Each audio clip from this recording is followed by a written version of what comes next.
ne sont même plus capables de retourner dans les villages. En sorte que les villages sont livrés aux vieux et les plus souvent qui sont morts, abandonnés à eux-mêmes. Et les villages, plus personne pour s'en occuper. Récemment, j'ai eu personnellement l'occasion de me rendre dans la région de Djena, dans le Bas-Congo. Et quelle m'a été ma surprise lorsque j'ai dépassé la ville de Goma et que j'étais dans la brousse en véhicule, et quelque part là-bas, dans la brousse, j'ai vu sur un tableau écrit en noir, des écrits chinois. Et j'étais troublé. Et je voulais bien voir. Et j'ai vu que c'était inscrit tout en bas en langue Congo et en lingala.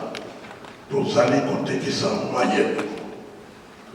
Écrit en chinois et puis sous-titré Tozali côté qui s'en maillait. Nous sommes en train de vendre des champignons. J'étais choqué. Cela veut dire que nos villages sont en train d'être occupés par d'autres personnes que nous-mêmes. Dimanche 25 septembre 2016 en soirée, la coordination internationale de l'AIDC a tenu à Bruxelles une conférence de sensibilisation afin de recruter de nouveaux membres. L'AIDC, Association internationale de la diaspora congolaise, fut présentée au public pour la première fois le 6 février 2016 au Press Club Europe en Belgique. L'AIDC a comme objectif 1. Accroître la visibilité de la diaspora congolaise, 2. Assurer la promotion du développement de la diaspora congolaise par des projets d'investissement. La création de l'AIDC est partie d'un constat. La diaspora congolaise est composée de plusieurs millions de personnes. Mais à l'opposé des grandes diasporas comme la diaspora juive par exemple, la congolaise n'est pas un véritable lobby. L'AIDC a réalisé plusieurs émissions de vulgarisation avec différents médias, tout en tenant des conférences de sensibilisation dans plusieurs villes du monde.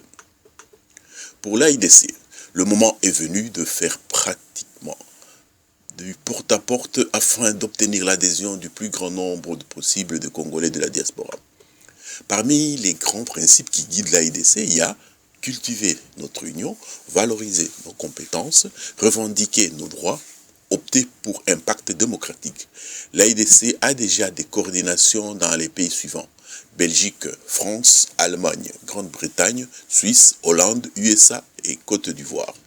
Un formulaire est disponible en ligne sur le site de l'association www.diascongo.org.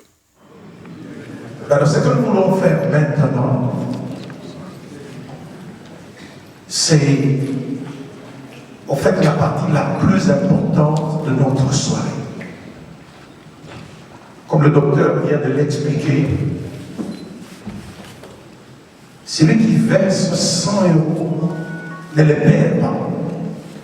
Nous nous rendons compte que nous n'avons pas assez de ressources pour lancer le développement de la diaspora congolaise dans la diaspora. Et bien, comme le docteur venait de le dire, il y a la garantie à 100% que la mise de chacun lui sera remboursée. Et je ne connais pas plusieurs, peut y en avoir, à ma connaissance, je ne connais pas des associations qui fonctionnent avec une structure pareille. Et donc, au niveau de la transparence financière, elle est garantie. Parce que ce n'est pas vous qui êtes de ce côté-là, et puis nous sommes les patrons. Maintenant, nous, les patrons, nous gérons, et puis vous êtes de l'autre côté. Attendez, lorsque nous aurons fini, nous viendrons vous faire tel rapport, tel rapport. Non. Si vous êtes contribuable, eh bien, vous avez la possibilité de voir clair. Mais non seulement ça, nous allons plus loin. L'association est spéciale pour la simple bonne raison que toutes les structures restent ouvertes. Bonsoir, docteur. Bonsoir, cher Cheikh Fita. Ça fait quelques mois que l'association est en orbite. Et quelle est la justification de la rencontre d'aujourd'hui? Eh bien, simplement, c'était le moment de dire que maintenant le temps de passer à l'action est arrivé. Toutes les premières entreprises, toutes les premières initiatives étaient consacrées à l'information. Nous voulions faire connaître l'existence de l'association. Mais maintenant, ce soir, c'était l'occasion de solliciter les engagements. C'est pourquoi vous voyez là-bas, de l'autre côté, des hommes et des femmes qui sont venus à cette grande rencontre, sont en train de s'inscrire, sont en train de remplir leur formulaire et certains même sont en train de payer leur première contribution pour l'année 2016. Vous avez décrit beaucoup de situations qui menacent les Congolais qui vivent à l'étranger. Avec le temps, s'il n'y a pas prise de conscience, est-ce que vous pouvez résumer ce que vous avez dit en 2-3 minutes pour ceux qui n'étaient pas là? Eh bien, la prise de conscience est très importante. Les Congolais de la diaspora n'ont pas été préparés à venir dans la dispersion. En sorte que beaucoup de choses qui se passent dans la culture occidentale nous échappent. Partout, nous avons des problèmes d'intégration. L'emploi n'est pas là, parce que le plus souvent nous ne sommes pas qualifiés, mais aussi parce que nous ne sommes pas la priorité des gouvernants des pays dans lesquels nous nous trouvons. Mais aussi l'âge qui avance et bientôt il faut aller à la retraite. Et pour aller dans un homme de vieillard, dans ces nations où nous nous trouvons, il faut un minimum de $1 400 ou 1 300 € chaque mois pour pouvoir être là-bas. Et les misala oyabiso lelo, nos emplois ne nous permettent pas, parce que 1300 c'est au fait notre salaire d'aujourd'hui et non pas notre pension de retraite. C'est la raison pour laquelle nous croyons que nous pouvons faire un sursaut d'organisation pour que nous puissions nous protéger de tout ce qui va arriver. Donc nous sommes vraiment concernés. En créant nous-mêmes des entreprises, nous pourrons réserver 80% des emplois aux Congolais de la diaspora. Cela semble impossible, mais c'est tout à fait possible.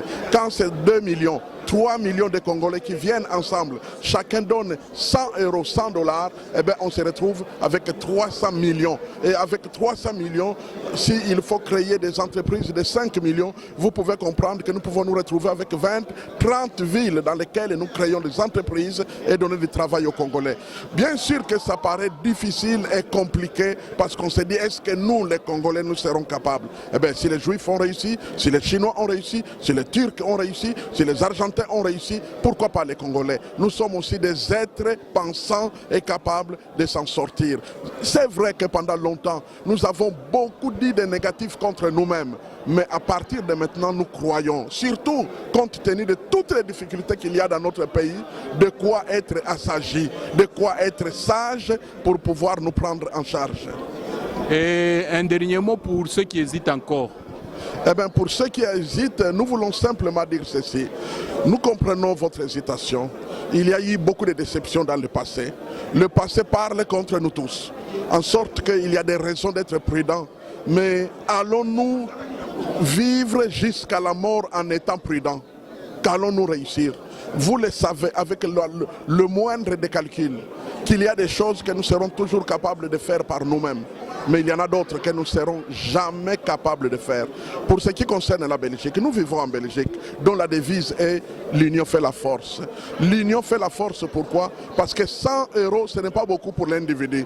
Avec 100 €, on sommes nés, on peut réaliser nés, on peut réaliser et le côté. Même ceux qui ont contribué pendant 5 ans, ça sera 500 €. On peut ça nini et le côté. Mais lorsque nous venons ensemble, 2 millions, 3 millions, 4 millions, nous ferons la différence. Et je suis sûr que le monde nous le reconnaîtra. Les générations futures, cher Cheikh Fita, nous reconnaîtront ce mérite d'avoir osé bouger les choses. Et c'est cela que nous voulons dire à nos amis qui hésitent encore. S'il vous plaît, ne continuez pas à hésiter, surtout pas dans l'ignorance.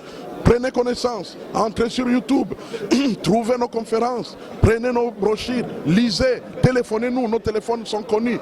Discutons ensemble pour que au moins, s'il faut que vous puissiez reculer, eh bien que vous puissiez le faire en connaissance des causes. Mais surtout pas nous rejeter en bloc comme on jetterait et l'enfant et l'eau sale du bassin. Non. Donc faisons la part des choses, venons ensemble et avançons. C'est pour notre cause de la diaspora. Merci beaucoup, docteur Kibouti. C'est moi qui vous remercie, chaque fille.